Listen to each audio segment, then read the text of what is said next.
Y tenemos contacto ahora con el ministro de Hacienda, Ignacio Briones, con la preocupación que tenemos por lo que está pasando en el mundo, el impacto en la economía que sorprende además a Chile en medio de estos meses de crisis social. Ministro, buenos días, gracias por atender nuestra llamada.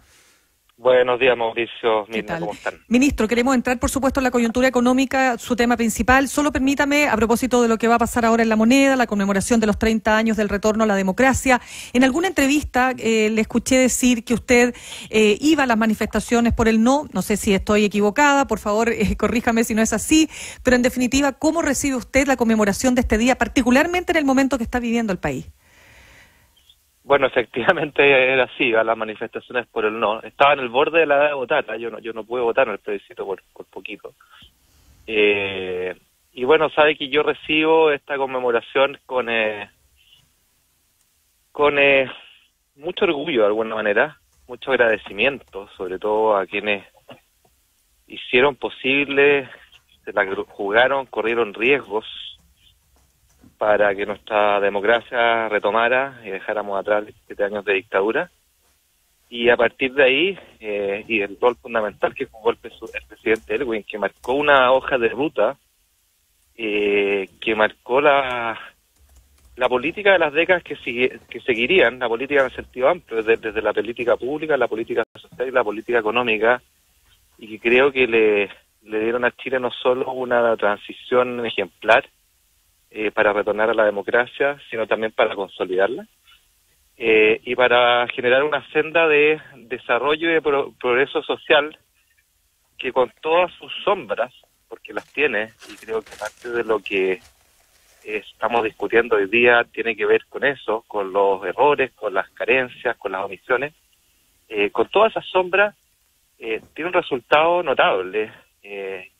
Yo siempre digo, uno puede tener sus propias opiniones y es muy valioso que así sea, pero no sus propios datos. Pero en cualquier variable económica y social que nosotros tomemos, lo que se produjo en esas 3 décadas de retorno a la democracia es, sin lugar a duda, el periodo más exitoso de nuestra historia republicana. Y en ese punto, ministro, disculpe que lo interrumpa, para usted el eslogan, no son 30 pesos, sino son 30 años. ¿Tiene algo de injusticia?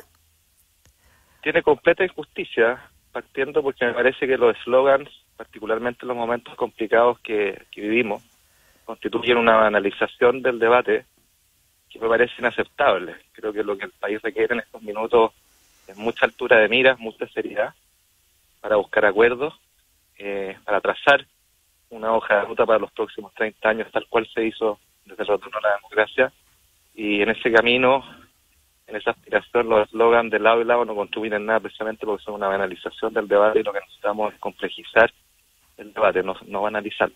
Quiero destacar además, Mauricio, Mirna, volviendo a la pregunta original sobre el valor del retorno a la democracia y juntándolo con el eslogan.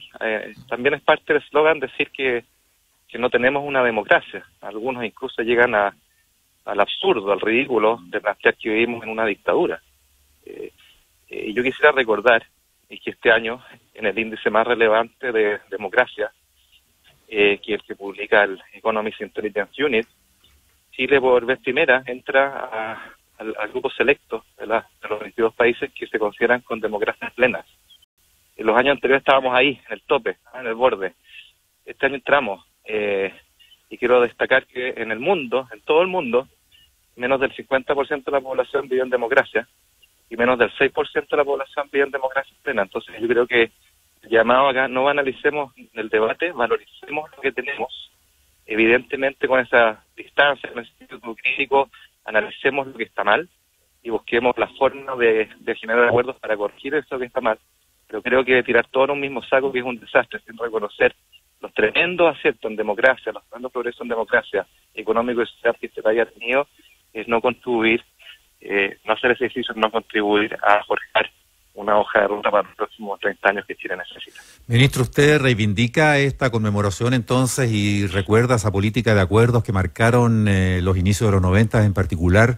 Y hoy justamente eso es lo que se argumenta y se plantea como más que acuerdos y concesiones y generosas en búsqueda de terrenos comunes, se plantea como traiciones y renuncias espurias.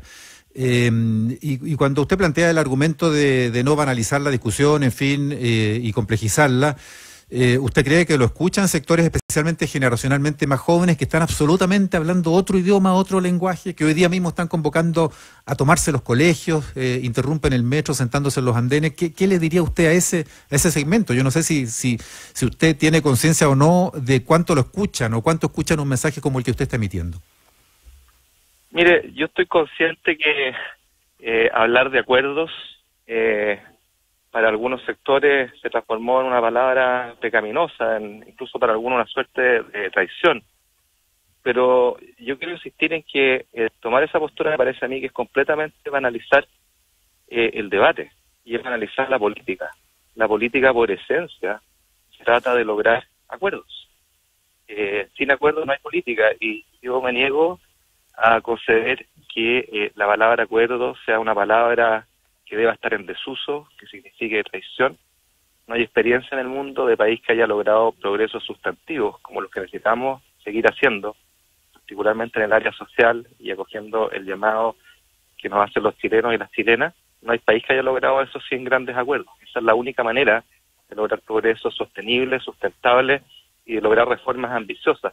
Por tanto, quien crea que ha reinventado la rueda y puede desechar los acuerdos no solo peca de arrogancia, sino que creo que contribuye a esta banalidad del debate, a estos eslóganes tan fatales para aquello que necesitamos, que es construir en el diálogo, construir con una mirada de largo plazo, elevando la vista, poniéndonos, por cierto, metas ambiciosas, pero eso, insisto, requiere acuerdos. Ministro, conversamos con el ministro de Hacienda, Ignacio Briones, el lunes negro, con el desplome de los mercados, con la situación que se ha producido entre la OPEP y Rusia, el precio del petróleo y todo lo que eso ha generado, más coronavirus mediante, se lo vio usted bastante, yo personalmente lo vi bastante afectado. Me gustaría preguntarle si hay razones para estar pesimista de lo que viene. No me he visto a mí mismo, así que no puedo hacer impresión. La impresión que usted daba, por lo menos, ministro, con un tono, por supuesto, bastante llamando a la calma, estamos de acuerdo, pero había un algo en su rostro que me hacía pensar que había preocupación, naturalmente, supongo, ¿no? Bueno, la verdad es que estoy preocupado desde que llegué a mi puesto. Estoy preocupado en muchas cosas. Y está claro, es una preocupación más, no cabe esconderlo. Es un choque externo relevante. Que mezcla el coronavirus y su expansión en el mundo, con su impacto en los mercados y los efectos económicos de las principales economías, que se mezcla con nuestra propia situación interna, donde tenemos nuestros propios problemas, y también la llegada del coronavirus a nuestro territorio. Entonces, la verdad es que hay una serie de elementos nuevos, ¿cierto?, que no teníamos hace 2 meses, que nos obligan a reenfocar la mirada a muchos aspectos, a tener nuevas miradas de política que atiendan desde lo sanitario el virus, y eso es algo que está haciendo con mucha energía el Ministerio de Salud, pero también nosotros como gobierno estamos coordinados, distintas carteras, Hacienda, con Trabajo, con Educación, con Transporte, con el mismo Ministerio de Salud, de forma tal de tomar medidas coordinadas para hacernos cargo del problema sanitario. Y en lo financiero, ustedes han visto, todo esto se ha transmitido a una volatilidad muy, muy grande de los mercados financieros internacionales, a lo cual se suma la caída del petróleo, que viene a inducir un ruido adicional por distintos factores que sería largo explicar ahora. Pero lo concreto, estamos en un momento de volatilidad financiera y también de incertidumbre económica afuera.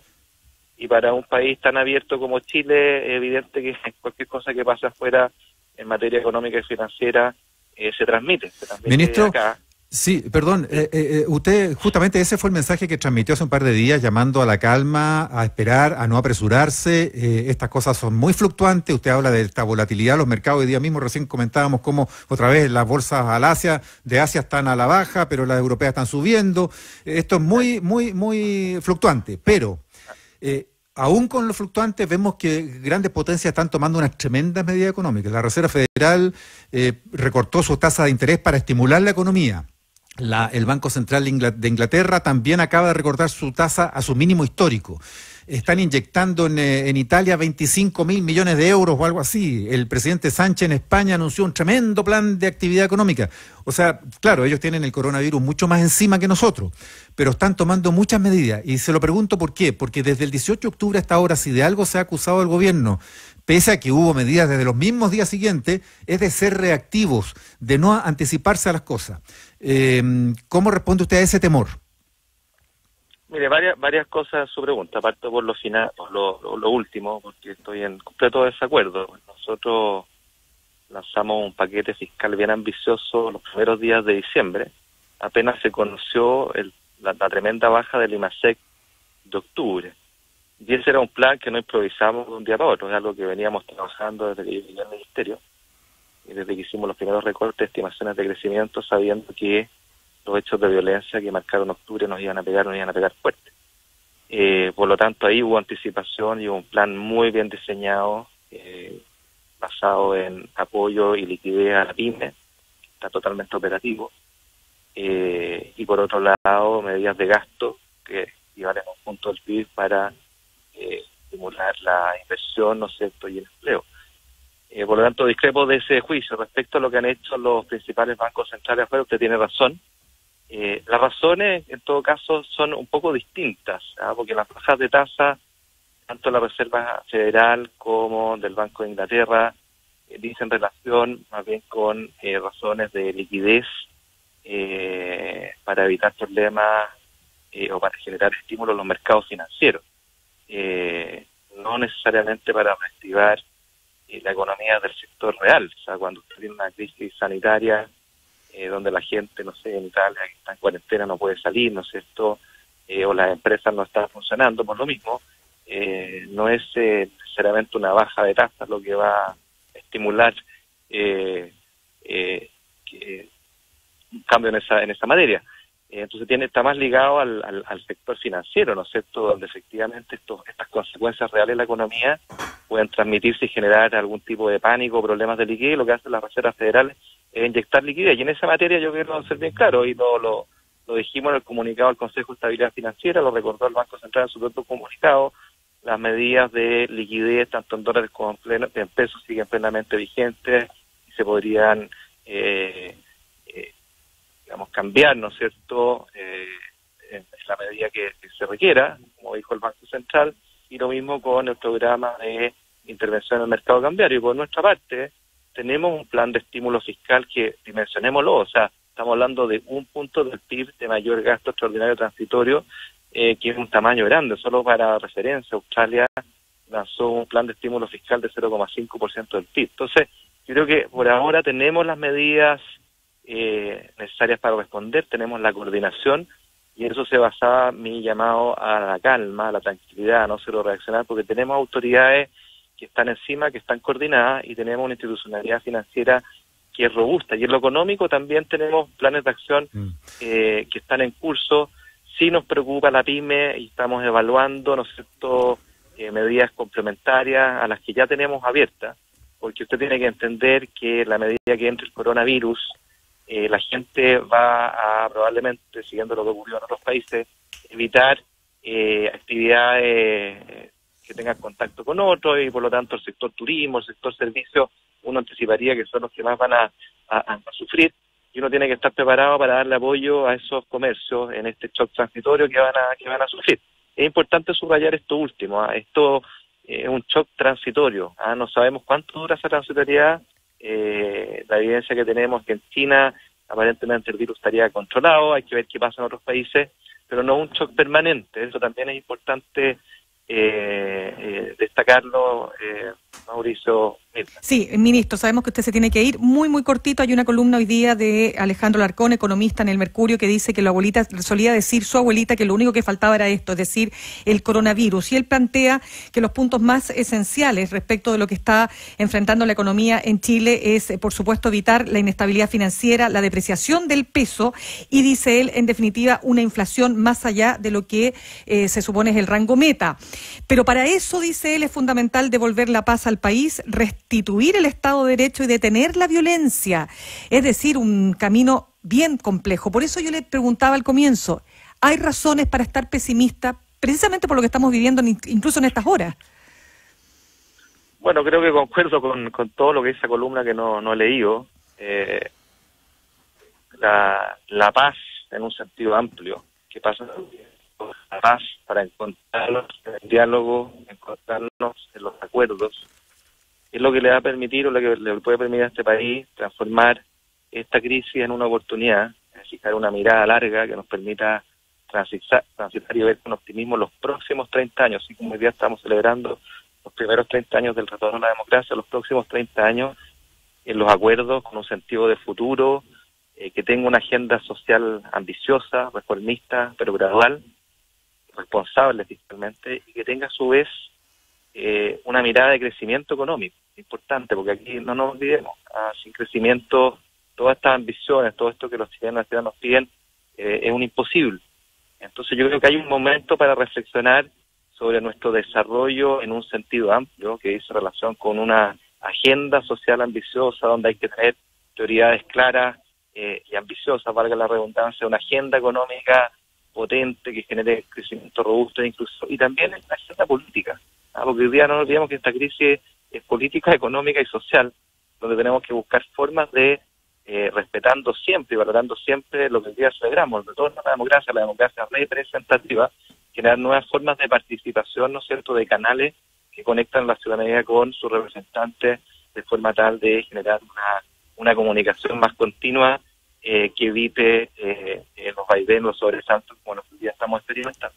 Ministro, por último, en un minuto, anoche el Senado aprobó el ingreso mínimo garantizado por una votación bien increíble, casi unánime, pero en la Cámara lo tiene más difícil. ¿Usted apuesta que se despache hoy día, que se tiene que votar, o hay alguna posibilidad de conceder alguna diferencia que apriete más a las grandes empresas, que es lo que plantean muchos diputados, aún al costo de tener que pasar después por comisión mixta?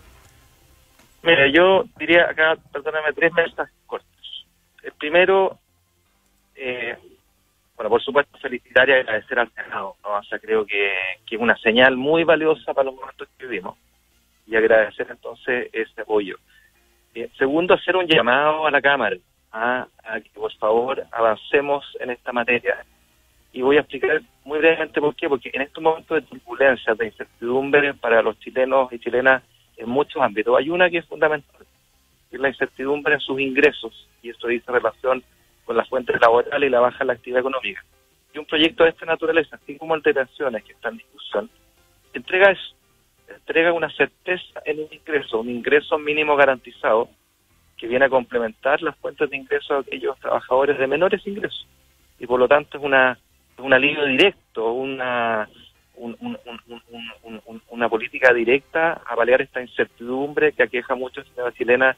Así que yo llamo a probarlo, llamo a que no nos demos gustito, llamo a que precisamente el día que celebramos los 30 años del retorno a la democracia tengamos esa altura de mira para ojalá refrendar en la Cámara aquello que se logró y se aprobó en el Senado, y lograr acuerdos en esta materia y entregar una buena noticia a los chilenos y las chilenas. Y no olvidar, y este es mi último punto, Mauricio, y esto es súper importante, no quedarnos en los eslóganes. O sea, acá de nuevo podemos decir, no, es que esto para las empresas grandes no le vamos a dar este beneficio, que esto es un beneficio para las empresas grandes.